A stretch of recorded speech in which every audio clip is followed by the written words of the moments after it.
আমি কি রোজ মনে করাবো নাকি? চট করে ভিডিওটায় লাইকটা করে দিন তো, আর চ্যানেলটা সাবস্ক্রাইব না করলে সেটাও করে দিন। নমস্কার, আমি অর্ণব। আমাদের আজকের গল্পটা কিন্তু প্রাপ্তমনস্কদের জন্য না। আমি কোনো বয়সের বাউন্ডারি দিচ্ছি না, কিন্তু যারাই শুনবেন এটা একটু মাথায় রেখেই শুনবেন। ভেবে দেখলাম রিসেন্টলি পরপর অনেকগুলো সিরিয়াস গল্প শোনানো হয়ে গেছে।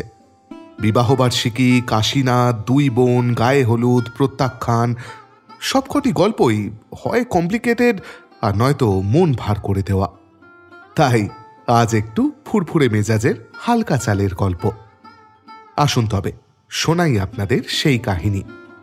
শুরু হচ্ছে আমার আজকের নিবেদন প্রভাত কুমার মুখোপাধ্যায়ের লেখা গল্প যুবকের প্রেম।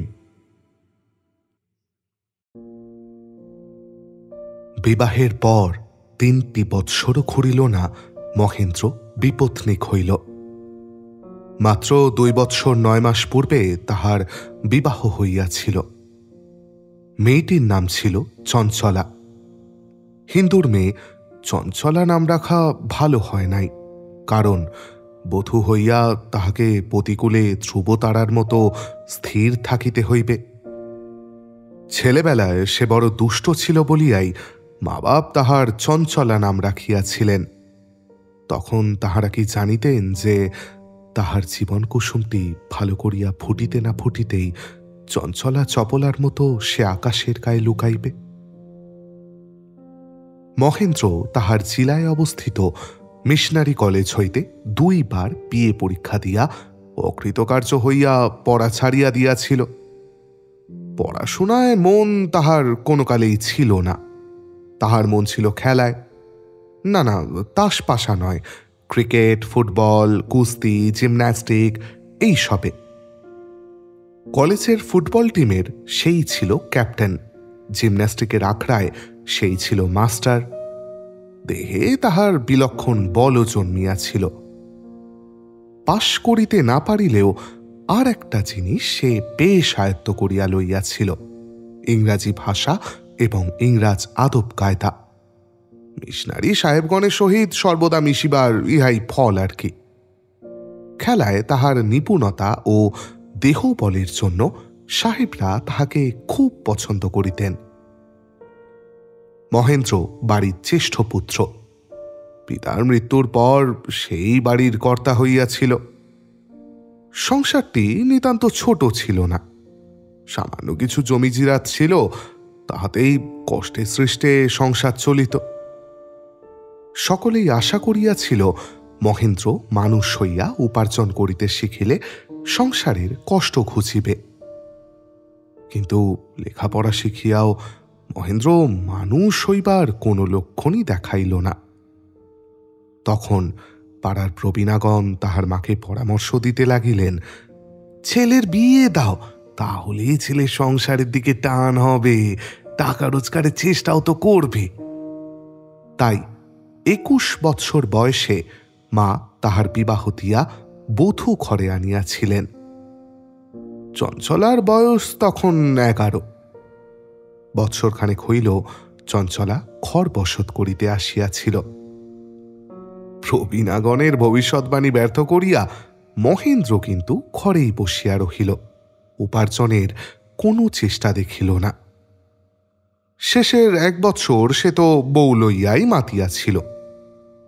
সেই বউ কাল বিশুচিকা রোগে আক্রান্ত হইয়া মহেন্দ্রকে ফাঁকি দিয়া চলিয়া গেলে সেই শোকে মহেন্দ্র কিছুদিন যেন পাগলের মতো হইয়া গিয়াছিল। সারা সকালবেলাটা মাথা নিচু করিয়া উঠানের এক প্রান্ত হইতে অপর প্রান্ত পর্যন্ত পায়চারি করিয়া বেড়ায়। 7 ডাকেও কেহ তাহার উত্তর পায় না। শ্রান্ত হইলে তক্তপোষের ওপর উপর হইয়া পালিশে মুখ গুঁজিয়া পড়িয়া থাকে। রান্না হয়ে গেছে, স্নান করে এসো বলিলে সে কথা কানেই তোলে না। অবশেষে বিস্তর তাগিদে স্নান করিয়া আসিয়া খাইতে বসে, কিন্তু পাতে অর্ধেক ভাত তরকারি ফেলিয়া রাখিয়া উঠিয়া যায়। বিকালে জিমনাস্টিক বা ফুটবলের আখড়া হইতে কেহ ডাকিতে আসিলে তাহাকে ফিরাইয়া দেয় যায় না। রাত্রিতে বিছানায় শুইয়া বহুক্ষণ ঘুমায় না, এপাশ ওপাশ করে, মাঝে মাঝে কাঁদে। ইহা দেখিয়া বাড়ির মেয়েরা গোপনে বলা বলি করে, আহা বড্ড দুজনে ভাব হইয়াছিল কিনা, আর আঁচলে আপন আপন চক্ষু মুছে। পাড়ার প্রবীণারা মহেন্দ্রর মাকে পরামর্শ দিতে লাগিলেন, শিগগির একটি ভালো মেয়ে দেখে ছেলের বিয়ে দাও, তাহলেই আবার মন ভালো হবে।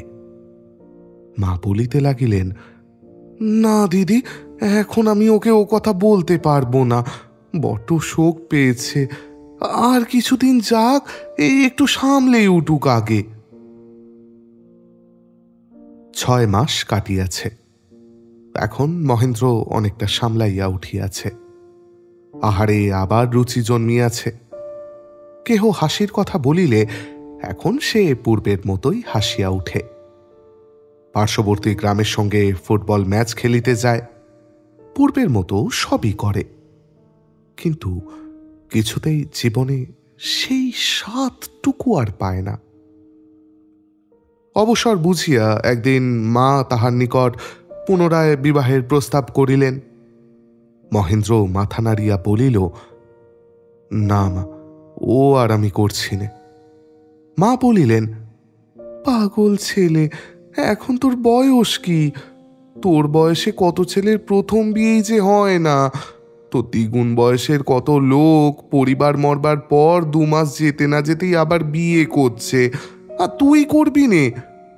ওই পাড়াতেই দেখ না, চাটুর্যেদের মেজকর্তা। মহেন্দ্র বাধা দিয়া বলিল, যার যা প্রবৃত্তি হয় সে তাই করুক মা, আমার দ্বারা এই কার্যটি কিছুতেই হইবে না। সেদিন এই পর্যন্ত। তাহার পর কোনোদিন মা, কোনোদিন মাসি, কোনোদিন পিসি, কোনোদিন খুড়ি, জেঠি, ঠান্দিদিরা এ বিষয়ে মহেন্দ্রকে অনুরোধ করিতে লাগিলেন। অবশেষে তাহাদের পীড়াপিড়িতে মহেন্দ্র উত্তক্ত হইয়া স্থান ত্যাগ করাই স্বীকার করিল।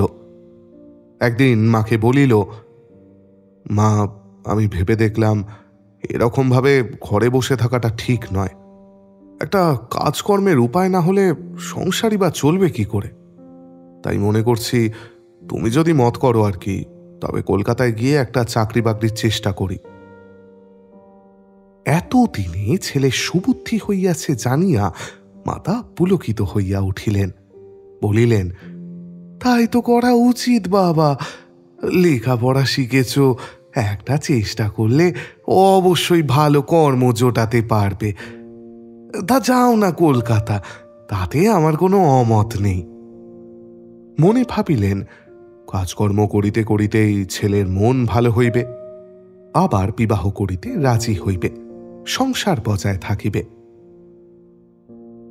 সেই গ্রামের একজন কায়স্থ কলিকাতায় লোহার ব্যবসা করিয়া থাকেন, বড় কারবার। তিনি বাড়ি আসিয়াছেন শুনিয়া মহেন্দ্র গিয়া সাক্ষাৎ করিয়া তাহার সহায়তা প্রার্থনা করিল। তিনি শুনিয়া রাজি হইলেন, বলিলেন, বেশ তো, আমার সঙ্গেই তুমি চলো না বাবাজি, আমাদের গদিতেই থাকবে, খাবে দাবে আর কাজকর্মের চেষ্টা করে বেড়াবে। আমার আড়তেও তো অনেক লোক প্রতিপালিত হচ্ছে, কিন্তু তুমি ভালো লেখাপড়া শিখেছ, সেরকম সামান্য চাকরি তো তোমার উপযুক্ত হবে না, ভবিষ্যতেও তেমন কোনো উন্নতি নেই। কোনো একটা ভালো আপিস টাপিসে ঢোকবার চেষ্টা করতে হবে তোমায়। কারবার সূত্রে 2-4 জন বড় লোকের সঙ্গে আমার আলাপ আছে, বুঝলে, আমিও তোমার জন্য চেষ্টা করে দেখব। যথাদিনে মহেন্দ্র আম্র শাখাযুক্ত ঘট প্রণাম করিয়া জননী প্রভৃতির পদধূলি লইল। মা তাহার কপালে দধির ফোঁটা দিয়া, চিরজীবী হও, রাজ রাজেশ্বর হও বলিয়া আশীর্বাদ করিলেন। একটি ব্যাগে নিজ সামান্য বস্ত্রাদি, মৃতা পত্নী লিখিত খানকথক পুরানো চিঠি এবং মাতৃদত্ত 10টি মাত্র টাকা লইয়া মহেন্দ্র কলকাতা যাত্রা করিল। মহেন্দ্র মফস্বলে প্রতিপালিত হইলেও সে নেহাত পাড়া গেয়ে নয়। কলিকাতা তাহার নিতান্ত অপরিচিত ছিল না। পিতার জীবনকালে তাহার সহিত কয়েকবার সে কলিকাতায় আসিয়া 1 মাস 1.5 মাস করিয়া থাকিয়া গিয়াছে। কলিকাতায় পৌঁছিবার 2 দিন পরে সেই কায়স্থ বাবুটি মহেন্দ্রকে সঙ্গে লইয়া বাহির হইলেন এবং কয়েকজন বড়লোকের নিকট তাহাকে পরিচয় করাইয়া দিলেন। তাহারা বলিলেন, চেষ্টা করা যাবে, মাঝে মাঝে এসে খবর নিও। মহেন্দ্র 2-4 দিন অন্তর তাহাদের বৈঠকখানায় গিয়া ধর্ণা দিতে লাগিল। সব দিন যে কর্তা মহাশয়ের দেখা পাইত তাহা নহে, দেখা পাইলেও বিশেষ কোনো আশার কথা শুনিতে পাইত না। বিয়েটা বাস করা থাকলে চট করে একটা কিছু করা যেতে পারত। যা হোক, চেষ্টায় আছি। 2-4 জন লোককে বলেও রেখেছি, দেখি না কি হয়। এইরূপ কথা শুনিয়াই ফিরিতে হইত। অফিস অঞ্চলেও মহেন্দ্র ঘোরাঘুরি আরম্ভ করিল। সারাদিন ধুলায় রৌদ্রে ঘুরিয়া শ্রান্ত ক্লান্ত হইয়া গতিতে ফিরিয়া আসিত। আহার করিয়া সকাল সকাল শয়ন করিতে যাইত। মৃতা পত্নীর মুখখানি ভাবিতে ভাবিতে ঘুমাইয়া পড়িত। নির্জন পাইলে ব্যাগ হইতে চঞ্চলার পত্রগুলি বাহির করিয়া পাঠ করিত। পড়া শেষ করিয়া সচল নয়নে সেগুলি আবার ন্যাকড়ায় বাঁধিয়া তুলিয়া রাখিত। কলিকাতায় এইভাবেই 1 মাস কাটিয়া গেল, কিন্তু কাজকর্মের কোনো কিনারা হইল না। এই সময় পূর্বোক্ত বড়লোকগণের মধ্যে একজন প্রাতে 2 ঘণ্টা তাহার পুত্রকে 4th শ্রেণীর পাঠ্য পড়াইবার জন্য মাসিক 10 টাকা বেতনে তাহাকে নিযুক্ত করিতে চাহিলেন। মহেন্দ্র তাহা গ্রহণ করিল।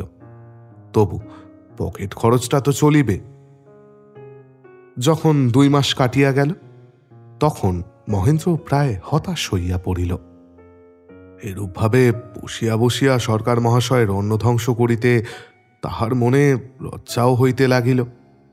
ভাবিল, আর 1 মাস দেখিবে, কিছু যদি না জুটে তবে দেশে ফিরিয়া গিয়া চাষবাস কিছু পাড়াইবার চেষ্টা করা যাইবে। কিন্তু সেটা তাহাকে করিতে হইল না। ভাগ্যদেবী তাহার পানে মুখ তুলিয়া চাহিলেন এবং প্রসন্ন বদনে হাসিয়া তাহার আশার সুসার করিবার জন্য এক অভাবনীয় ঘটনার সৃষ্টি করিলেন। সেদিন শনিবার ছিল। অফিসগুলি বেলা 2টার সময় সব বন্ধ হইয়া গেল। মহেন্দ্র আর কি করে? গদিতে ফিরিয়া গিয়া জন্তুটির মতো চুপ করিয়া বসিয়া থাকিতে ইচ্ছা হইল না। ভাবিল, তার চেয়ে যাই, গড়ের মাঠে গিয়া গাছের ছায়ায় একটু শুইয়া থাকি। তাই সে করিল। রাস্তা হইতে অল্প দূরে একটা খালি বেঞ্চি দেখিয়া তথায় গেল এবং গায়ের উড়ানিখানি খুলিয়া গোটাইয়া সেটিকে উপাধান স্বরূপ করিয়া বেঞ্চির ওপর শয়ন করিল। ঝিরঝির করিয়া বাতাস বহিতে লাগিল। আরামে মহেন্দ্র চক্ষু মুদ্রিত করিল। ঘণ্টা 2 এইভাবে যাইবার পর সে জাগিয়া উঠিল। শরীরে আবার বেশ স্ফূর্তি অনুভব করিল। রৌদ্র তখন পড়িয়া গিয়াছে। বাসায় ফিরিবার অভিপ্রায়ে উঠিয়া ধীরে ধীরে রাস্তার উপর আসিল। পথে তখন অনেক বায়ু সেবনকারী বহির্গত হইয়াছে। কিয়ত্তর পথ আসিয়া মহেন্দ্র দূরে একটা গোলমাল শুনিতে পাইল। দেখিল, কেল্লার দিক হইতে একখানা বগি গাড়ি নক্ষত্র বেগে ছুটিয়া আসিতেছে। সেই গাড়িকে থামাইবার জন্য রাস্তার লোক হো হো করিয়া পথ রোধ করিয়া দাঁড়াইয়াছে, কিন্তু ঘোড়া নিকটে আসিবা মাত্র তাহারা সরিয়া দাঁড়াইতেছে। দেখিতে দেখিতে গাড়ি মোড় ঘুরিয়া মহেন্দ্র যে রাস্তায় ছিল সেই রাস্তা লইবার চেষ্টায় কোণের লাইট পোস্টে ধাক্কা খাইল। পশ্চাতে যে সহিস দাঁড়াইয়াছিল সে ছিটকাইয়া রাস্তায় পড়িয়া গেল। গাড়ি বিদ্যুৎ বেগে মহেন্দ্রর দিকে আসিতে লাগিল। ক্ষণকাল মধ্যেই দৃষ্টিগোচর হইল একজন অল্প বয়স্কা শ্বেতকায়া মহিলা মধ্যস্থলে বসিয়া, তাহার 2 পার্শ্বে 2টি শিশু একটি বালক, একটি বালিকা। তিনি নিজেই গাড়ি হাঁকাইতেছিলেন। অশ্বের ছিন্ন বলগা এখনো তাহার হাতেই রহিয়াছে। মহেন্দ্র যেখানে ছিল সে স্থানের কাছাকাছি 4-5 জন ইংরাজ ভদ্রলোক বেড়াইতেছিলেন। খিদিরপুর ডকের বহু সংখ্যক কুলি সেই সময় উত্তর দিক হইতে সেই স্থানে আসিয়া পৌঁছিয়াছিল।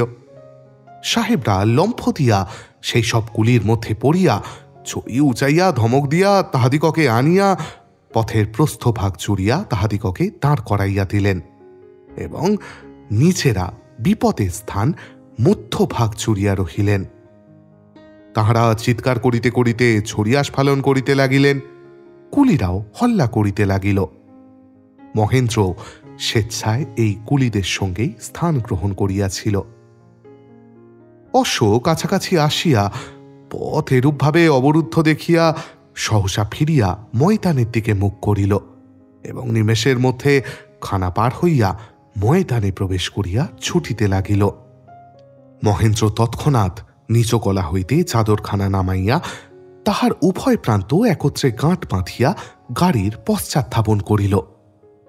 কিয়দূর প্রাণপণে ছুটিয়া অশ্বের নাগাল পাইয়া সেই চাদরের ফাঁস তাহার গলায় লাগাইয়া বিপুল বলে তাহা টানিতে টানিতে আর হইয়া ছুটিতে লাগিল।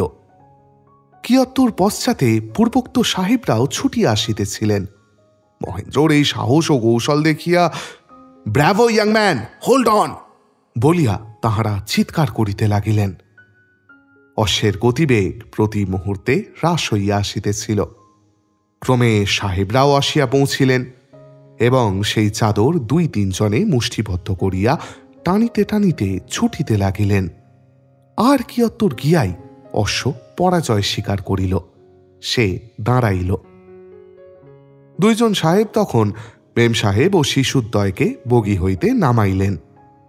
মেম সাহেবের মুখ তখন শুষ্ক হইয়া গিয়াছে। তিনি ঠকঠক করিয়া কাঁপিতেছেন। দাঁড়াইতে পারিলেন না। সেইখানে ভিজা ঘাসের ওপর বসিয়া পড়িলেন। কথা কইবার শক্তি নাই যে কাহাকে ধন্যবাদ দিবেন। শিশু 2টি তাহাকে চড়াইয়া ধরিয়া কাঁদিতে লাগিল। মেম সাহেবের মূর্ছার উপক্রম দেখা গেল। সৌভাগ্যক্রমে এক সাহেবের পকেটে ব্র্যান্ডির ফ্লাস্ক ছিল। তিনি সেটি বাহির করিয়া মেম সাহেবের মুখে ধরিলেন। মেম সাহেব ঠকঠক করিয়া সঙ্গে সঙ্গেই খানিকটা পান করিয়া ফেলিলেন। সাহেবরা কেহ মহেন্দ্রর সহিত করমর্দন করিলেন, কেহ তাহার পিঠ চাপড়াইলেন। সকলেই তাহাকে অজস্র প্রশংসাবাদ করিতে লাগিলেন। মেম সাহেব একটু চাঙ্গা হইলে তাহার পরিচয় পাওয়া গেল। তিনি কেল্লায় থাকেন, মেজর গ্রিনের পত্নী। শিশু 2টি তাহার নিজস্ব নহে, কর্নেল হ্যামিল্টনের সন্তান। তিনি তাহাদিগকে লইয়া হাওয়া খাইতে বাহির হইয়াছিলেন। ইতিমধ্যে সহিষ্টা খোঁড়াইতে খোঁড়াইতে আসিয়া পৌঁছিয়াছিল। গাড়ি ঘোড়া তাহার জিম্মায় রাখিয়া সাহেবরা বিবি গ্রিন ও শিশুদ্বয়কে রাস্তার উপর লইয়া আসিয়া একটা ঠিকা গাড়ি ডাকিয়া দিলেন। বিবি সাহেবদিগকে ও মহেন্দ্রকে মধুর ভাষায় ধন্যবাদ দিয়া গাড়িতে উঠিলেন। মহেন্দ্রকে বলিলেন, তুমি আমায় কেল্লায় পৌঁছাইয়া দিবে চলো। মহেন্দ্র কোচবাক্সে উঠিতে যাইতেছিল। বিবি বলিলেন, না না, তুমি ভিতরে আসিয়া বসো। মহেন্দ্র তাহাই করিল। গাড়ি কেল্লা অভিমুখে ছুটিল। বাড়ি পৌঁছিয়া বিবি গ্রিন মহেন্দ্রকে ড্রয়িং রুমে বসাইয়া বলিলেন, আমার স্বামীকে ডাকিয়া আনি। কিয়ৎক্ষণ পরে স্থূলকায় বর্ষিয়ান সাহেবকে সঙ্গে লইয়া বিবি ফিরিয়া আসিলেন। জন, এই বাবু আমার জীবনদাতা। মহেন্দ্রর দিকে ফিরিয়া বলিলেন, আর ইনি আমার স্বামী মেজর গ্রিন। ইহারা প্রবেশ করিতেই মহেন্দ্র দাঁড়াইয়া উঠিয়াছিলেন। মেজর সাহেবকে সে সেলাম করিল। সাহেব মহেন্দ্রর করমর্দন করিয়া তাহাকে অনেক ধন্যবাদ জানাইলেন। এক সোফার ওপর নিজ পার্শ্বে বসাইয়া তাহার নাম ধাম পরিচয় সমস্ত কিছু জিজ্ঞাসা করিতে লাগিলেন। মহেন্দ্র উত্তর দিতে লাগিল। সাহেব বলিলেন, বাহ, তুমি তো বেশ ভালো ইংরেজি বলো বাবু। তুমি একজন সুশিক্ষিত লোক। বেহারার মুখে সংবাদ পাইয়া কর্নেল হ্যামিল্টনও এই সময় আসিয়া পড়িলেন এবং মহেন্দ্রর প্রতি সময়োচিত শিষ্টাচার প্রদর্শন করিলেন। প্রায় 10 মিনিট কাল উভয় সাহেবে বসিয়া মহেন্দ্র সহিত নানা কথোপকথন করিলেন। তাহার পর উভয় সাহেব উঠিয়া গিয়া পরামর্শ করিলেন। পরে কর্নেল সাহেব মহেন্দ্রকে আসিয়া বলিলেন, বাবু, তুমি আজকে আমাদের যে উপকার করিয়াছ তাহা আমরা আজীবন স্মরণ রাখিব। তোমার উপস্থিত বুদ্ধি ও সাহস অত্যন্তই প্রশংসার যোগ্য। আমাদের কৃতজ্ঞতার চিহ্নস্বরূপ তোমাকে যদি আমরা সামান্য কিছু উপহার দিই তাহাতে কি তুমি বিরক্ত হইবে?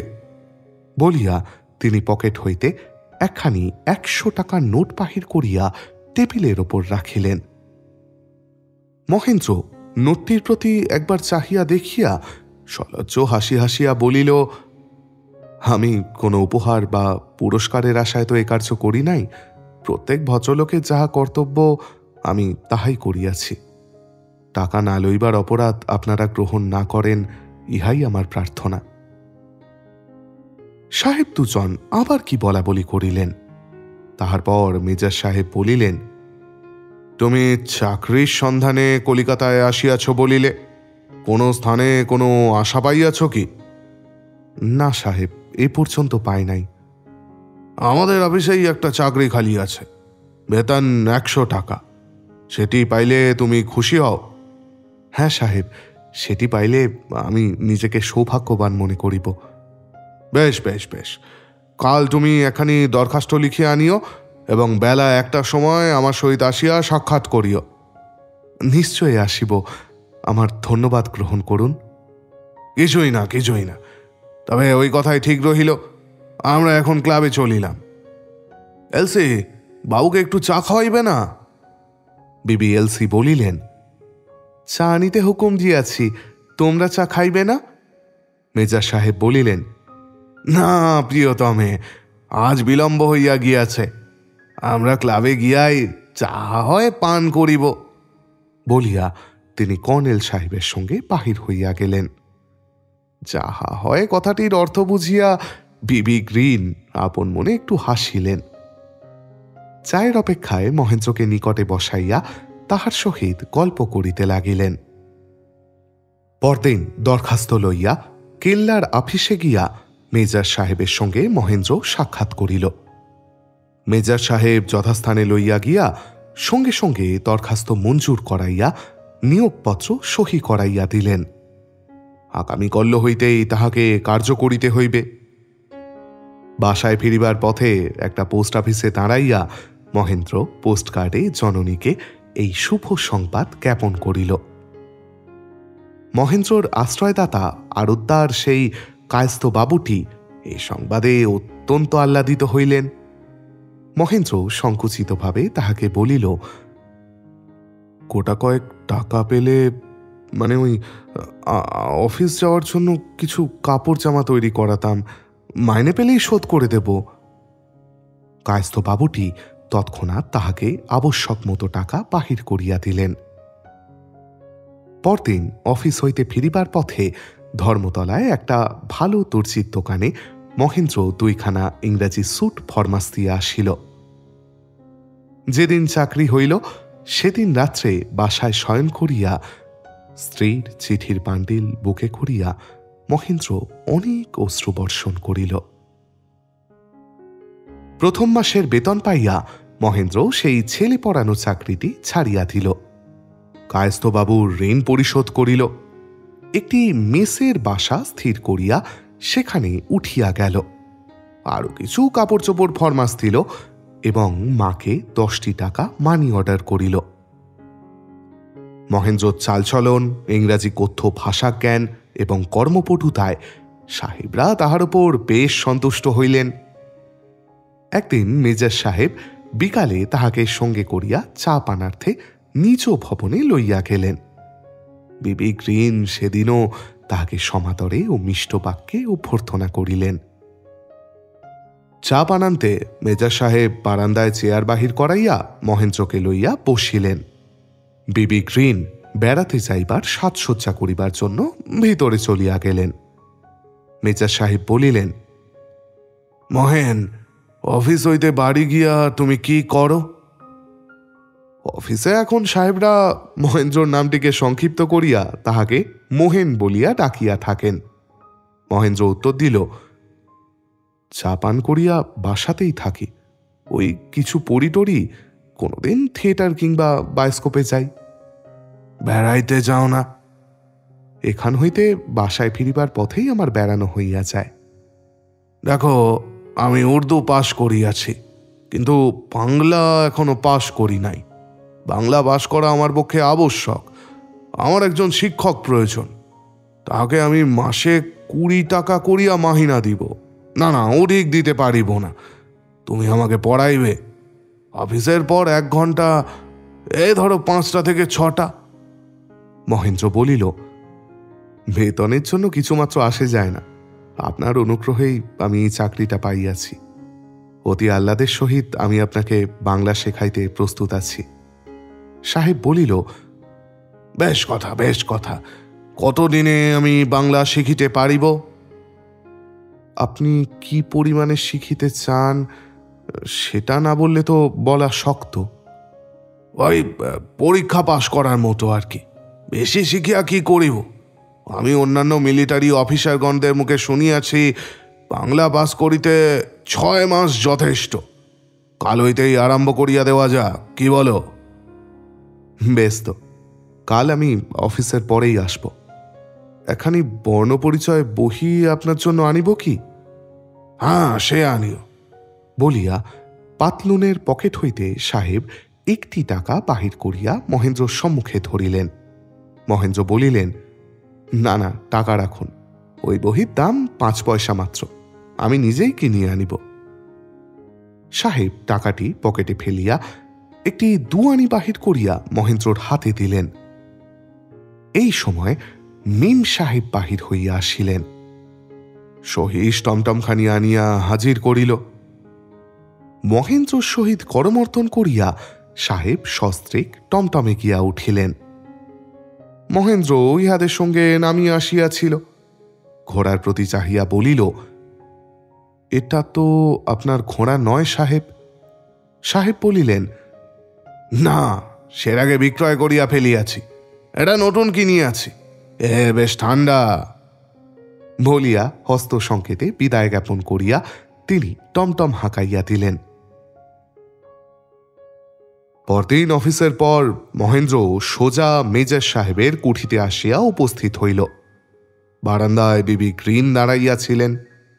তিনি হাসিয়া বলিলেন, আমার স্বামীকে বাংলা পড়াইতে আসিয়াছেন বুঝি, কিন্তু আপনার ছাত্র তো পলাতক। তিনি কোথায় গিয়াছেন? ভয় নাই, একটু পরেই আসবেন। তিনি আমাকে বলিয়া গিয়াছেন ততক্ষণ আপনাকে চা দিতে। ভিতরে আসুন, চা আমাদের প্রস্তুত। বলিয়া তিনি অগ্রসর হইলেন। চা ঢালিয়া রুটি মাখনের প্লেটটা মহেন্দ্রর দিকে সরাইয়া দিয়া টেবিলের ওপরে রক্ষিত বর্ণপরিচয়ের প্রথম ভাগ বইখানি তিনি বেশ কৌতূহলবশতই তুলিয়া লইলেন। সেখানে খুলিয়া জিজ্ঞাসা করিলেন, কোনখান থেকে আরম্ভ করিতে হইবে? অয়ের পাতা দেখাইয়া মহেন্দ্র বলিল, এই যে এইখান থেকে। এইগুলি স্বরবর্ণ মানে ভাওয়েলস, আর এই পাতায় দেখুন, এইগুলি ব্যঞ্জন বর্ণ কনসোনেন্টস। চা পান করিতে করিতে মেম সাহেব অক্ষরগুলির দিকে চাহিতে লাগিলেন। এগুলির চেহারা কেমন অদ্ভুত, ঠেকিলে বাস্তবিক হাসি পায়। কোনটির নাম কি? মহেন্দ্র বলিল, এই যে দেখছেন এইটি অ। এক মুহূর্ত থামুন। বলিয়া মেম সাহেব তাহার পকেট হইতে ক্ষুদ্র একখানি সোনার পেন্সিল বাহির করিয়া অক্ষরতলে লিখিলেন AWE অ। এটি? হ্যাঁ, এটি। এরপর দেখুন আ। মেম সাহেব তাহার তলায় লিখিলেন AH। এইরূপে স্বরবর্ণের প্রত্যেক অক্ষরের নিম্নে সেগুলির উচ্চারণ লিখিয়া লইলেন। অল্পক্ষণ পরেই মেজর গ্রিন আসিয়া উপস্থিত হইলেন। মেম সাহেব হাসিতে হাসিতে বলিলেন, ব্যাড বয়, মোহেনজি কখন থেকে আসিয়া তোমার অপেক্ষায় বসিয়া আছেন। যা হোক, তুমি যে সময় নষ্ট করলে তাতে কোনো ক্ষতি হইবে না। তোমার কার্য আমি অনেকটা অগ্রসর করিয়া রাখিয়াছি। বলিয়া তিনি অক্ষরগুলি দেখাইয়া উচ্চারণগুলি পড়িতে লাগিলেন। মেজর সাহেবের চাপান শেষ হইতে প্রায় 6টা বাজিয়া গেল। পকেট হইতে ঘড়ি খুলিয়া দেখিয়া স্ত্রীর প্রতি বলিলেন, আজ আর আমার পরিবার সময় কই? অক্ষরগুলির উচ্চারণ তো তুমি লিখিয়াই রাখিয়াছ, কাল সকালে ওগুলো আমি অভ্যাস করিব। চলো এখন হাওয়া খাইতে যাওয়া যাক। মোহেন, কাল আসিয়া তুমি দেখিবে ওই সমস্ত অক্ষর আমার চেনা হইয়া গিয়াছে, আমি নূতন পাঠ লইব। বলিয়া সহাস্যে মহেন্দ্রকে বিদায় দিয়া তিনি সস্ত্রীক শকটারোহণে হাওয়া খাইতে বাহির হইলেন। পরদিন মহেন্দ্র সাহেবের কুঠিতে গিয়া দেখিল সাহেব আছেন। তিনি মহেন্দ্রকে বসাইয়া বলিলেন, ওহে দেখো, তোমাদের বাংলা অক্ষরগুলো ড্যাম ডিফিকাল্ট, উচ্চারণ অতি বধ। আমি আজ সেগুলি অভ্যাস করিবার বেশি সময় পাই নাই। কাল করিব, কাল নূতন পাঠ লইব। আজ তুমি এক পেয়ালা চা খাইয়া যাও। চা পানের পর মেম সাহেব প্রথম ভাগটি আনিয়া স্বামীর প্রতি চাহিয়া বলিলেন, এই ব্যঞ্জন বর্ণগুলার উচ্চারণ চুকিয়া লও জন। স্বরবর্ণগুলো চেনা শেষ হইয়া যদি সময় পাও, ব্যঞ্জন বর্ণগুলাও কটকটা চিনিয়া রাখিতে পারিবে। সাহেব বলিলেন, বেশ বুদ্ধি করিয়াছ তো, ওগুলা তুমি লিখিয়া রাখো প্রিয়তমে। মেম সাহেব একটি একটি করিয়া সমস্ত ব্যঞ্জন বর্ণের উচ্চারণ লিখিতে লাগিলেন। কিন্তু ত লইয়া বড় বিপদ হইল। তিনি ত কোনো মতেই উচ্চারণ করিতে পারিলেন না। তার ত বারবার ট উচ্চারণ হইতে লাগিল। দেখিয়া সাহেব হাসিয়াই আকুল। লেখাপড়া এইভাবেই চলিতে লাগিল। সাহেব গৃহে উপস্থিত থাকিলে 2 দিন ভাড়াইয়া 1 দিন পড়েন। যেদিন মহেন্দ্র আসিবার পূর্বেই প্রস্থান করেন, সেদিন স্ত্রীকে বলিয়া যান, নূতন পড়াটা তুমি শিখিয়া লইও, কাল সকালে তোমার কাছেই আমি জিজ্ঞাসা করিয়া লইব। মিম সাহেব এদিকে দ্রুতগতি শিখিয়া ফেলিতেছেন। 1 মাস হইয়া গেল। সাহেবের সাধু পূজাই ভালো করিয়া আয়ত্ত হইল না। কিন্তু মেম সাহেবের প্রথম ভাগ প্রায় শেষ, রাখালের গল্প হইতেছে। তাই কি পুরা সময়টা তিনি পড়েন। 2 জনে বসিয়া কত গল্প হয়, কত হাসি তামাশা, কত রঙ্গ ব্যঙ্গ। একদিন স্বামীর অনুপস্থিতিকালে মেম সাহেব বলিলেন, আচ্ছা, তোমাদের দেশে শিক্ষকেরা ছাত্র বা ছাত্রীর গুরুজন স্বরূপ গণ্য নয় কি? হ্যাঁ, তাই বটে। গুরুজনদের সামনে তাদের নাম করিতে নাই তুমি বলিয়াছ, কিন্তু আমি যে তোমার নাম ধরিয়া ডাকি, মিস্টার মোহন বলি, এটা তো উচিত হইতেছে না? মহেন্দ্র বলিল, তাতে আর দোষ কি? তুমি তো বাঙালির মেয়ে নও। আর তুমি আমাকে মিসেস গ্রিন বলো, সেটাও তো ভালো শোনায় না। আমার ইচ্ছা আমি তোমাকে গুরুজি বলিয়া ডাকিব, আর তুমি আমাকে এলসি বলিয়া ডাকিবে। সে কি ভালো হইবে না? তুমি আমাকে গুরুজি বলিয়া ডাকিলে কোনো ক্ষতি হইবে না, কিন্তু আমি তোমায় এলসি বলিয়া ডাকিলে তোমার স্বামী কি সেটা পছন্দ করিবেন?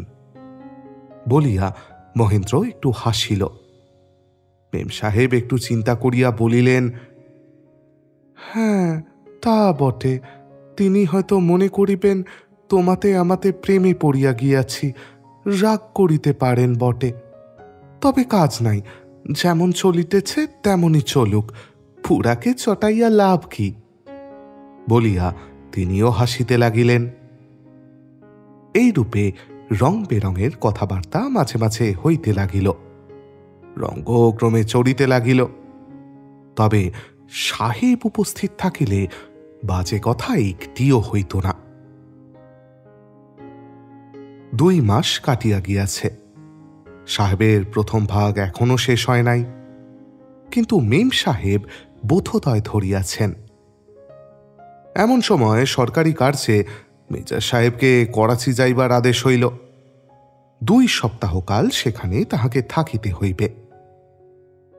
সেদিন পড়াইয়া বিদায় গ্রহণ করিবার সময় মহেন্দ্র বলিল, তাহলে আপনি ফিরিয়া আসিলে আমি আবার আসিবক্ষণ। মেম সাহেব বলিলেন, বাহ, আমি বুঝি পড়িব না?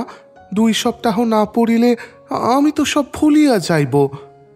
সাহেব বলিলেন, তুমি যেমন আসিতেছ তেমনই আসো মোহন, মেম সাহেবকে পড়াইও। মহেন্দ্র সম্মত হইয়া বাসায় চলিয়া গেল।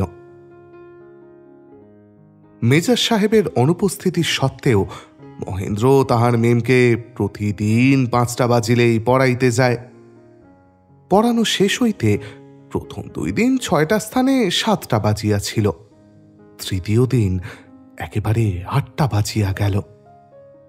ঘড়ির পানে চাহিয়া বিবি গ্রিন বলিলেন, উহ, 8টা, অনেক দেরি হয়ে গেছে তো। মোহন, তুমি কেন আমার সঙ্গে আজ ডিনার খাইয়া যাও না? মহেন্দ্র বলিল, বেশ তো, ইহাতে আমি অত্যন্ত আনন্দিত হইব। আচ্ছা, তুমি তবে ততক্ষণ হাতমুখ ধুইয়া লও, নিচেই গোসলখানা আছে, আমিও ওপরে গিয়া বস্ত্রাটি পরিবর্তন করিয়া আসি। 8:30টায় আমরা ডিনারে বসিব। বলিয়া তিনি পিয়ারাকে ডাকিয়া আদেশ করিলেন, সাহেবকা ওয়াস্তে গোসলখানা ঠিক করো। বেয়ারা চলিয়া গেল।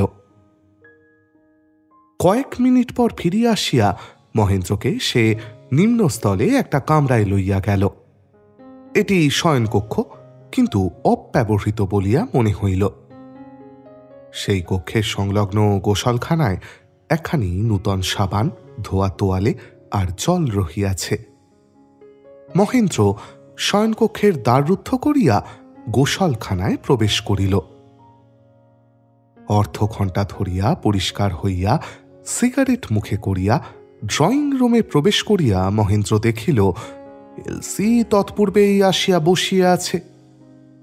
তাহার অঙ্গে কালো সিল্কের পরিচ্ছদ, পাউডার চর্চিত অর্ধনগ্ন শুভ্রবক্ষের ওপর একটি মুক্তাহার তুলিতেছে। এলসি বসিয়া একখানি পুস্তক পাঠ করিতেছে। মহেন্দ্র নিকটে আসিয়া বলিল, কি পড়া হইতেছে? এ একখানি নভেল, নূতন বাহির হইয়াছে, তুমি বোধহয় এখনো পড়ো নাই এখানি। বলিয়া মহেন্দ্রর হস্তে এলসি পুস্তকখানি দিল। মহেন্দ্র বহিখানির সদর পৃষ্ঠা দেখিয়া বলিল, কই দেখি। না, এখানি পড়ি নাই, তবে এই লেখকের অন্য কয়েকখানি উপন্যাস আমি পড়িয়াছি। এলসি বলিল, এখানি খাসা বই, আমার পড়া হইলে তোমাকে দিব, পড়িয়া দেখিও, বেশ মজা আছে। আচ্ছা মোহন, তোমাদের বাংলা ভাষায় নভেল আছে? হ্যাঁ, আছে বই কি, অনেক আছে। সেসব নভেল কিরকম? তুমি তো ইংরেজি নভেল অনেক পড়িয়াছ, বাংলা নভেলও কি সেই ধরনের? অনেকটা সেই রকমই বই কি। তাতে লাভ মেকিং আছে? তা আছে বই কি, প্রেমলীলা ছাড়া কি নভেল হয়? সে তো নিশ্চয়ই। বাংলা নভেলে নায়িকারা সব কিরকম হয়? যা হওয়া উচিত, খুব সুন্দরী হয়, তবে বয়সটা তাদের কিছু কম। ইংরেজি নভেলে যেমন নায়িকারা হয় ওই 18-19, বাংলা নভেলে তেমনই 13-14 বছরের হয়। এলসি হাসিয়া বলিল, আমার বয়সও কিন্তু 19 বছর, আমি স্বচ্ছন্দে ইংরেজি উপন্যাসের নায়িকা হতে পারি, কি বলো? কিন্তু বাংলা উপন্যাসের তো পারি না। আচ্ছা, এদেশের ওইসব ছোট ছোট মেয়েরা প্রেম করিতে জানে? আমাদের গরম দেশ কিনা, অল্প বয়সেই আমরা ও বিষয়ে বেশ পরিপক্ক হইয়া উঠি। কার সঙ্গে ওইসব মেয়েরা প্রেম করে? আমরা যে সময়ের কথা লিখিতেছি তখনও বাংলা উপন্যাসে আর্টের যুগ, মানে পরকীয়া প্রেমের যুগ, তেমন নির্ভীকভাবে আরম্ভ হয় নাই। সুতরাং মহেন্দ্র বলিল, তারা প্রেম করে স্বামীর সঙ্গে, অথবা যার সঙ্গে শেষে বিবাহ হইবে ওই তার সঙ্গেই। শুনিয়া এলসি ওষ্ঠযুগল কুঞ্চিত করিয়া বলিল, সে তো নিতান্ত সেকেলে ফ্যাশন। স্বামী বা হবু স্বামীর সঙ্গে প্রেম, তাতে আবার কোনো মজা আছে নাকি? মহেন্দ্র হাসিয়া বলিল, আমাদের সাহিত্য এখনো তত মজাদার হইয়া ওঠে নাই। এই সময় বেয়ারা আসিয়া সংবাদ দিল, খানা টেবিল পার। উভয়ে উঠিয়া খানা কামরায় গেল। টেবিলটি সুন্দরভাবে সজ্জিত। দুইটি ফুলদানিস্থ পুষ্পগাছের মাঝে বৈদ্যুতিক টেবিল ল্যাম্প জ্বলিতে লাগিল। 2 কোর্স শেষ হওয়ার পর পরিবেশনকারী বয় রক্তবর্ণ তরল পদার্থযুক্ত ডিক্যান্টার আনিয়া মেম সাহেবের ওয়াইন গ্লাস পূর্ণ করিয়া দিল। এলসি মহেন্দ্রর দিকে চাহিয়া বলিল, তোমাকে একটু ক্লারেট দিবে নাকি, নাকি হুইস্কি? আমার স্বামী কিন্তু হুইস্কি পছন্দ করেন। মহেন্দ্র হাসিয়া বলিল, আমি ওসব পান করি না। আমি মিশনারিদের সহবাসে মানুষ কিনা, তারা সুরাপান করাকে অত্যন্ত গর্হিত কার্য বলিয়া মনে করেন। এলসি হাসিয়া বলিল, মিশনারিরা ওই রকম অদ্ভুত জীবী বটে। তা তুমি কখনো পোর্টও খাও নাই? পোর্টও তো অনেকে ডাক্তারের উপদেশে পান করেন। মহেন্দ্র বলিল, হ্যাঁ, পোর্ট আমি পান করিয়াছি বটে। এলসি হুকুম করিল, বয় সাহেবকে পোর্ট সারাপ। বেয়ারা সাইড বোর্ড হইতে পোর্টের বোতল ও পোর্ট গ্লাস লইয়া আসিল। মহেন্দ্রর পার্শ্বস্থ ক্লারেট গ্লাসটি সরাইয়া সেখানে পোর্ট গ্লাস রাখিয়া উহা পূর্ণ করিয়া দিল। তখন উপন্যাসে প্রেম তত্ত্ব সম্বন্ধে আলোচনা চলিতেছে। উভয়ের গ্লাস খালি হইবা মাত্র বয় তাহা পূর্ণ করিয়া দিতেছে। তৃতীয় গ্লাসের মাঝামাঝি পৌঁছিয়া মহেন্দ্রর দেহ মনে একটা অপূর্ব পুলক সঞ্চার হইল। তাহার কথাবার্তা আরও সরস হইয়া উঠিল। কথায় কথায় উভয়ের হাসির ফোয়ারা ছুটিতে লাগিল। মাঝে মাঝে মহেন্দ্রর বিশেষ কোনো রংদার কথা শুনিয়া নটি বয় বলিয়া হাসিতে হাসিতে এলসি তাহার বাহুতে বা পিঠে থাপড়া মারিতে লাগিল। গোলাপি চোখে এলসির পানে চাহিয়া মহেন্দ্রর মনে হইতে লাগিল, এ যেন মূর্তিমতী কবিতা।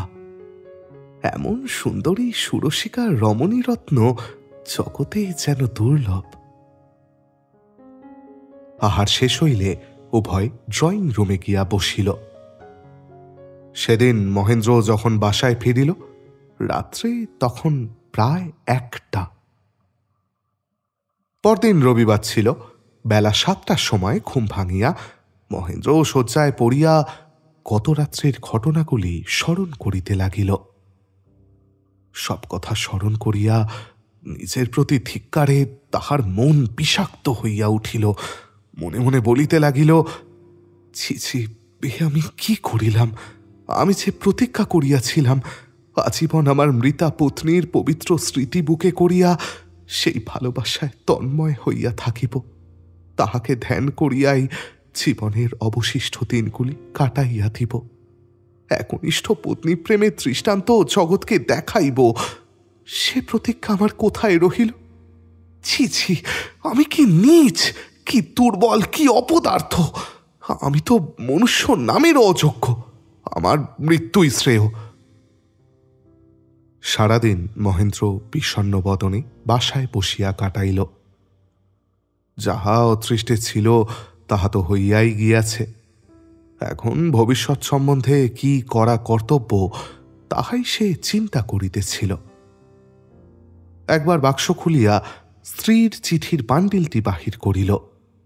মনে হইল চিঠিগুলি চিৎকার করিয়া যেন বলিতেছে, অপবিত্র পশু, ওই কলঙ্কিত হস্তে আমাদের স্পর্শ করিবার অধিকার তোমার নাই। মহেন্দ্রর হস্তে সেই চিঠির বান্ডিল যেন জ্বলন্ত অঙ্গারের মতো অনুভূত হইল।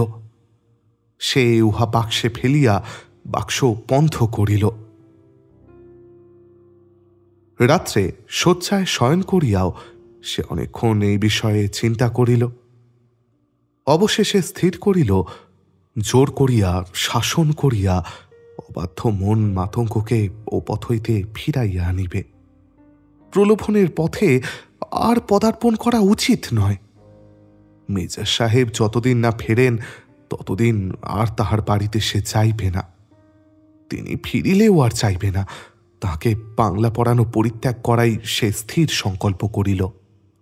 নেশার ঝোঁকে একবার বিপথে পা দিয়াছে বলিয়া আজীবন যে সেই পথেই চলিতে হইবে তাহার কোনো কারণ নাই। আবার চেষ্টা করিয়া সংযম সাধনা করিয়া দৃঢ় চিত্তে সুপথেই নিজেকে চালনা করিতে হইবে।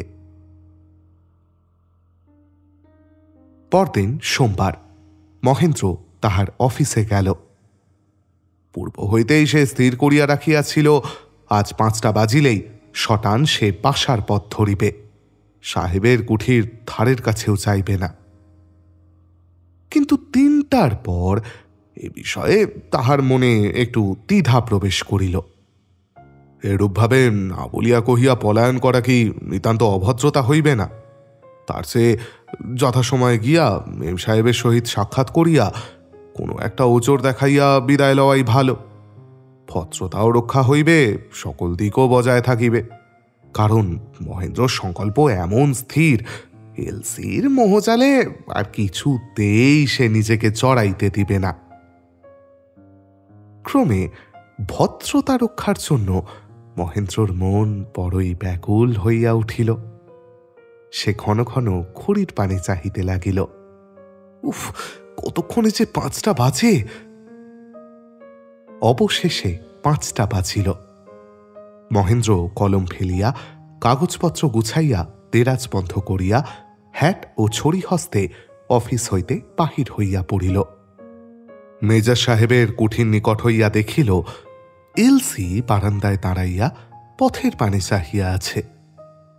ফটকের ভিতর প্রবেশ করিয়াই মহেন্দ্র হ্যাট তুলিয়া তাহাকে অভিবাদন করিল। বারান্দায় উঠিতেই এলসি অগ্রসর হইয়া আসিয়া স্মিত মুখে বলিল, ওয়েল মোহন, নটি বয়, কাল তুমি আসো নাই কেন বলো তো? আমি তোমার ওপর ভারী রাগ করিয়াছি। মহেন্দ্র বলিল, কাল যে রোববার ছিল। হলোই বা রবিবার, তুমি তো জানো আমার স্বামী এখানে নাই, আমি একলাঠি রহিয়াছি। নাই বা পড়িলাম, দুইজনে বসিয়া গল্পে গল্পে আমোদে সন্ধ্যাটা তো কাটানো যাইত। কাল বিকালে তোমার কোনো কাজ ছিল বুঝি? না না, বিশেষ কাজ কিছুই নয়। আচ্ছা আচ্ছা, এখন চা খাইবে চলো। আজ আর পড়িতে ইচ্ছে করিতেছে না। চা খাইয়া চলো, দুজনে ময়দানে একটু বেড়াইয়া আসা যাউক। মহেন্দ্রর দৃঢ় প্রতিজ্ঞা, স্থির সংকল্প, সংযম সাধনা কোথায় ভাসিয়া গিয়াছে তাহার আর কোনো খোঁজ নাই।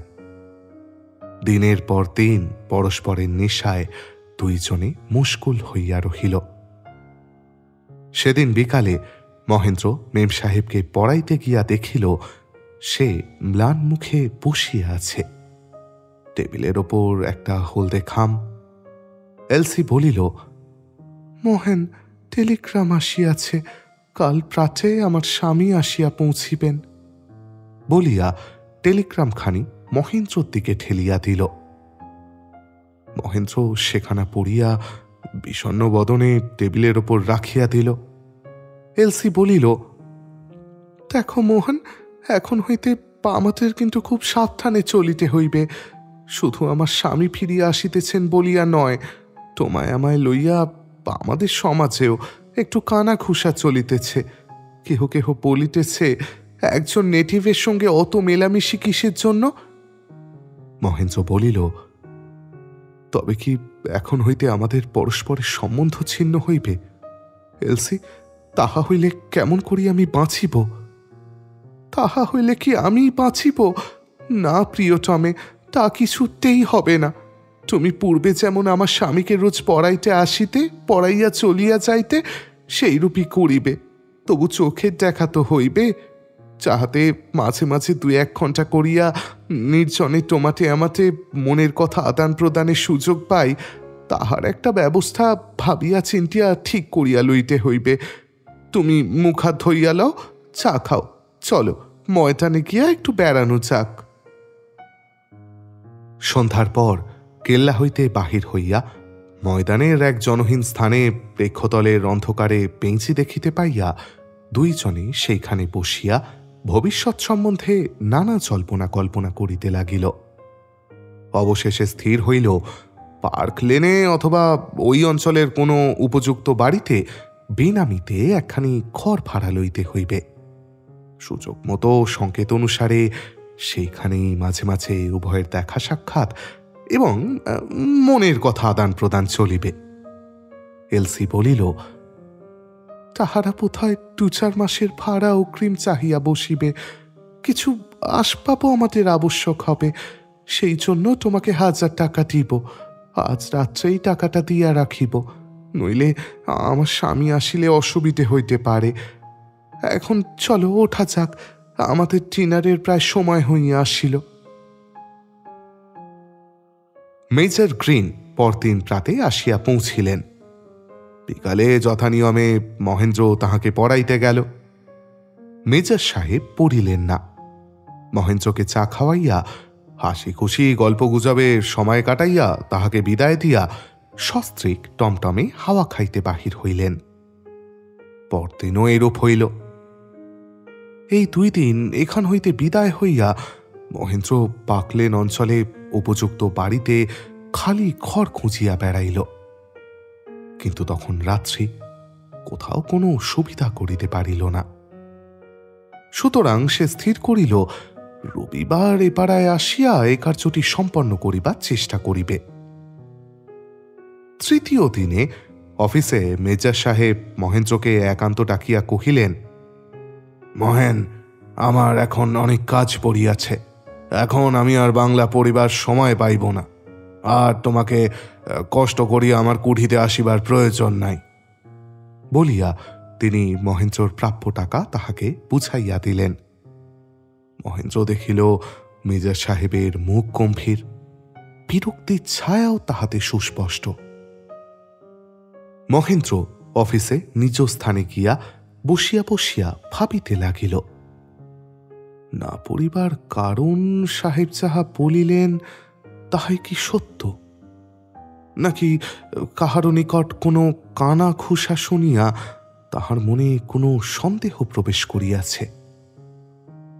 যাহা বলিলেন তাহা অফিসে না বলিয়া নিজ গৃহেও তো বলিতে পারিতেন। তাহার কুঠিতে আর আমি যাই, ইহা কি তাহার ইচ্ছা নয়? বাস্তবিকই এদিকে একটু বাড়াবাড়ি হইয়া উঠিয়াছিল বই কি, সেটা নিতান্ত নির্বুদ্ধিতার কাজ হইয়াছে। ইহার 2 দিন পরে মেজর সাহেব অফিসের বারান্দায় আসিয়া হঠাৎ দেখিলেন কিছু দূরে তাহার গৃহভৃত্য একখানি চিঠি হাতে করিয়া মহেন্দ্রর অফিসের দিকে যাইতেছে।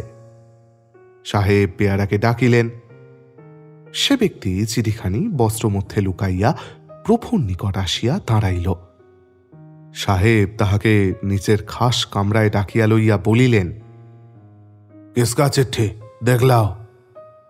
প্রভুর সক্রোধ মূর্তি দেখিয়া পেয়ারা কম্পিত হস্তে চিঠিখানি বাহির করিয়া দিল। তুম আভি বাহার বারান্দে মে ঠেহরো বলিয়া সাহেব চোখে চশমাটিয়া দেখিলেন তাহার স্ত্রীর হস্তাক্ষরে মহেন্দ্রর নাম লেখা। খামের মুখে জল দিয়া ভিজাইয়া দিলেন।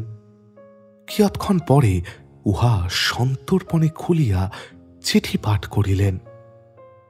সেই কয়েক লাইন ইংরাজির অনুবাদ এই যে, প্রিয়তম, আজ 3 দিন তোমাকে চোখের দেখাটিও দেখিতে পাই নাই, সেই জন্য যে কি কষ্টে আছি তাহা বলিতে পারি না। আজ রাত্রি 9টার সময় এলিয়ার ট্যাঙ্কের পশ্চিমে আমাদের সেই নির্জন বৃক্ষতলে বেঞ্চিখানিটায় তুমি বসিয়া থাকিও। সৌভাগ্যবশত একটি সুযোগ ঘটিয়াছে, ওই সময় সেখানে গিয়া আমি তোমার সহিত ঘণ্টা 2 যাপন করিতে পারিব। এসো এসো এসো, তোমায় না দেখিতে পাইলে আমি তো মরিয়াই যাইব। তোমারই এলসি। মেজর সাহেব কাগজে টুকিয়া লইলেন, এলিয়ার ট্যাঙ্ক পশ্চিমে বেঞ্চে। তারপর খামখানি আঠা দিয়া আটিয়া ডাকিলেন, পেয়ারা। পেয়ারা আসিয়া দাঁড়াইল। সাহেব বলিলেন, যাও चिट्ठी मोहन बाबू के दो। हम इस चिट्ठी को देखा। मेम साहेब, यह मोहन बाबू, किसी को मत बोलना, खबरदार। बोलने से। मेजर साहेब ताहार टेबिले तेराज टानिया একটা রিভলভার বার করিয়া বেহারার দিকে লক্ষ্য করিয়া বলিলেন, बोलने से हम तुमको शूट करेगा, जान से मारेगा, समझा? বেহারা কম্পিত পদে এক হাত পিছাইয়া কিয়া করজোড়ে কাতর স্বরে বলিল, नहीं साहेब, हम कुछ नहीं बोलेगा, कोई को नहीं बोलेगा, मेरा जान प्यारा है, मुझे बख्श दो। মেজর সাহেব রিভলভারটি দেরাজে বন্ধ করিয়া বলিলেন, अच्छा याद रखो, जाओ। বিকালে মেজর সাহেব স্ত্রীকে বলিলেন, এলসি, আজ আমি বাড়িতেই খাইব, বাবুর্চিকে বলিয়া যাও। একথা শুনিয়া মেম সাহেবের মাথায় যেন বজ্রাঘাত হইল। মনের ভাব যথাসাধ্য গোপন করিয়া সে বলিল, তবে যে তুমি বলিয়াছিলে আজ ইউনাইটেড সার্ভিস ক্লাবে একটা ভোজ আছে, 9টার সময় তুমি সেখানে যাইবে, বাড়িতে খাইবে না? হ্যাঁ, তা বলেছিলাম বটে, কিন্তু সেখানে যাইতে আর ইচ্ছে করিতেছে না।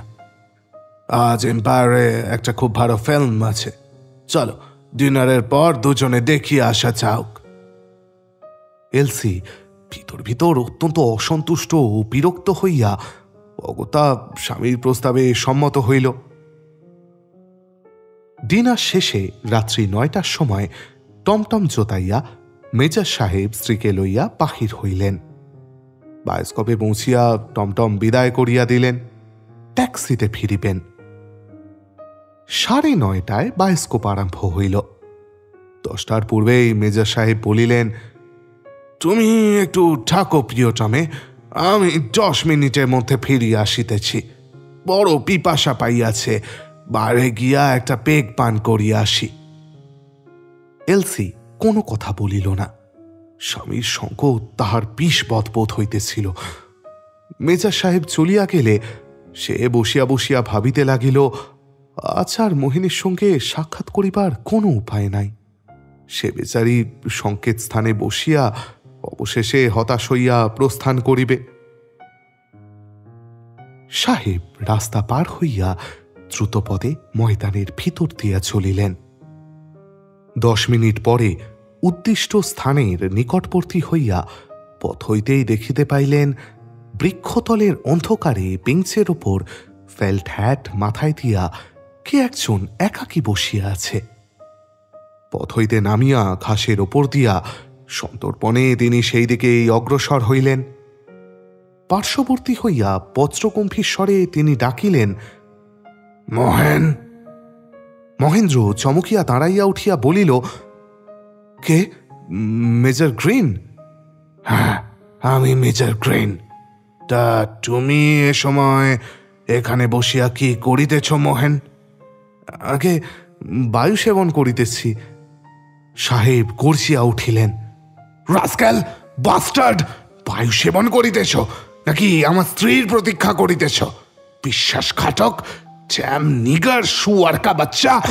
এত বড় আস্পর্ধা তোমার! একজন ইউরোপীয় মহিলা আমার স্ত্রীর সঙ্গে প্রেম করো! আমি এই দণ্ডে তোমায় কুকুরের মতো হত্যা করিব। তোমার ঈশ্বরকে তুমি স্মরণ করো।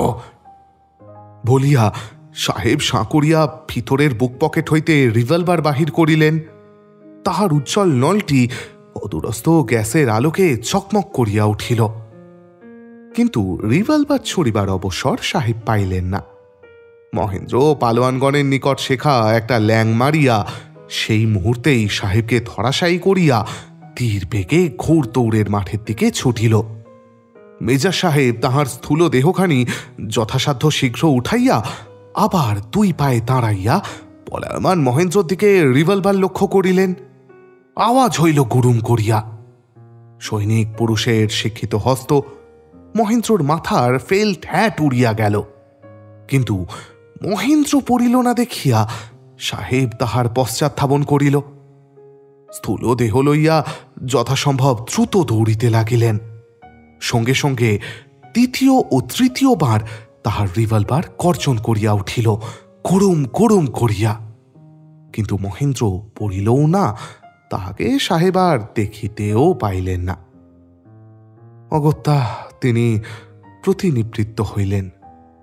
রিভলভারটি পকেটে পুড়িয়া পোশাকের ধুলাকাদা ঝাড়িতে ঝাড়িতে আবার বায়স্কোপ অভিমুখে চলিলেন। তথায় পৌঁছিয়া বাড়ি দাঁড়াইয়া অল্প একটু সোডা সংযোগে একটা ডবল পেক ব্র্যান্ডি লইয়া এক নিঃশ্বাসে তাহা পান করিয়া ফেলিলেন। একটা সিগারেট ধরাইয়া অর্ধেকটা খাইয়া সেটা ফেলিয়া দিয়া ভিতরে গিয়া স্ত্রীর নিকট বসিলেন। এলসি বলিল, 10 মিনিটের মধ্যে আসিবে বলিয়া গেলে প্রায় 1 ঘণ্টা কাটিল, তুমি ছিলে কোথায়? মেজর সাহেব সংক্ষেপে উত্তর করিলেন, কোথাও না, এক বন্ধুর সঙ্গে একটু কথা কহিতেছিলাম। মহেন্দ্র সেই নির্জন ময়দানের ভিতর ঊর্ধ্বশ্বাসে ছুটিতে ছুটিতে যখন দেখিল বন্দুকের শব্দ বন্ধ হইয়াছে, তখন দাঁড়াইয়া পশ্চাৎ ফিরিয়া চাহিল। এতক্ষণে সে ক্রসরাইট রাস্তা পার হইয়া প্রায় ধোপি তালাওয়ের নিকট পৌঁছিয়াছিল। অন্ধকারে তীক্ষ্ণ দৃষ্টি প্রেরণ করিয়া দাঁড়াইয়া রহিল, কিন্তু পশ্চাৎধাবনকারী সাহেবের আর কোনো চিহ্নই সে দেখিতে পাইল না। তখন সে দ্রুতপদে অগ্রসর হইল। ক্রমে লোয়ার সার্কুলার রোডে আসিয়া পড়িয়া একখানা চলতি ঠিকা গাড়ি খালি পাইয়া তাহা ভাড়া করিল। জানানি সাওয়ারির মতো সমস্ত খড়খড়ি বন্ধ করিয়া রাত্রি 11টার সময় নিচের বাসায় আসিয়া পৌঁছিল। সমস্ত রাত্রি অনিদ্রায় কাটাইয়া ভোরে উঠিয়া মহেন্দ্র ধুতি গামছা আর তাহার মৃতা পত্নীর চিঠির বান্ডিলটি লইয়া গঙ্গা স্নান করিতে গেল। জলে নামিয়া প্রথমে বান্ডিলটি গঙ্গা গর্ভে ছুঁড়িয়া ফেলিয়া দিল। তারপর স্নান করিয়া বাসায় ফিরিয়া আসিল। অফিসের সাহেবের নামে কর্মত্যাগপত্র লিখিয়া উহা ডাকে দিয়া নিচ জিনিসপত্র বাঁধিতে লাগিল। আহারান্তে বাসায় পাওনাগণ্ডা মিটাইয়া দিয়া জিনিসপত্র সহ স্টেশনে গিয়া ট্রেনে উঠিল এবং সন্ধ্যার মধ্যে এই বাড়ি পৌঁছিয়া জননীকে প্রণাম করিল। মা বলিলেন, কি বাবা, ছুটি নিয়ে এলি? না মা, চাকরি ছেড়ে দিয়ে এলাম, পরের এস্তাজারি আর পোষালো না। অমন চাকরিটা ছাড়িয়া দিয়া আসাতে মা বড় দুঃখ করিতে লাগিলেন। মেম সাহেবের সেই 1000 টাকায় চাষের জমি কিছুটা বাড়াইয়া হালগরু কিনিয়া মহেন্দ্র চাষবাস আরম্ভ করিয়া দিল এবং পরের মাসেই নিকটস্থ গ্রামের একটি সুন্দরী ডাগর মেয়ে দেখিয়া বিবাহ করিয়া ফেলিল। বৎসর 2 পরে মহেন্দ্র তাহাদের গ্রামের লাইব্রেরিতে একখানি ইংরাজি সংবাদপত্রে মেজর গ্রিনের নাম ছাপা দেখিয়া কৌতূহলী হইয়া খবরটা পড়িল। ইহা বিলাতি সংবাদপত্র হইতে উদ্ধৃত। ভারতীয় সেনা বিভাগের মেজর গ্রিন 1 বছরের ফার্লো লইয়া লন্ডনে বাস করিতেছিলেন। তিনি লন্ডনের আদালতে মোকদ্দমা করিয়া বিবি এলসি গ্রিনের সহিত তাহার বিবাহ বন্ধন ছেদন করিয়াছেন এবং করেসপন্ডেন্ট লয়েডস ব্যাংকের কর্মচারী টার্নার নামক কোন যুবকের বিরুদ্ধে 1000 পাউন্ড খেসারতের ডিক্রি পাইয়াছেন।